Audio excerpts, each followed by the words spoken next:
Aprovechando la Expo Motos en las terrazas de Talagante, salimos al encuentro de los amigos de la banda Adventure. Al ellos venir desde Santiago y para hacer más entretenido el trayecto, nos decidimos juntar en un punto intermedio. Para llegar al punto de encuentro pasamos por Lonquén, Isla de Maipo y La Puntilla.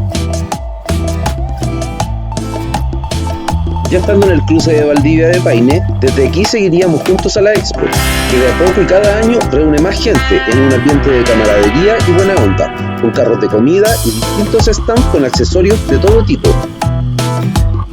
Ya en el punto de encuentro tocaba hacer el seguimiento a los amigos, los que después de unos minutos llegaban para seguir organizándolos y continuar hacia la Expo.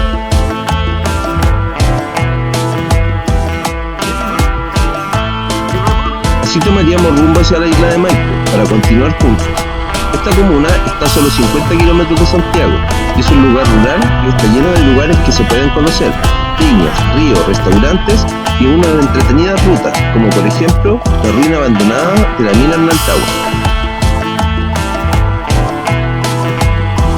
Nosotros tomamos el camino por el sector de los Maitenes, por Avenida Santa Inés, donde pasas por viñas y hermosas vistas en un entorno campestre.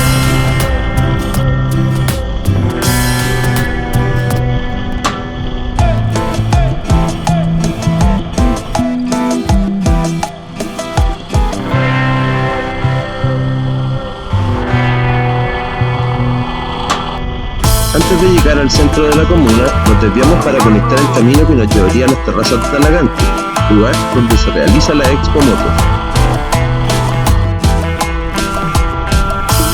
Así finalmente llegábamos al encuentro, una excusa perfecta para juntarse y disfrutar junto a los amigos. Te dejamos unas imágenes de la Expo y recuerda, suscríbete al canal. Saludos y buenas rutas.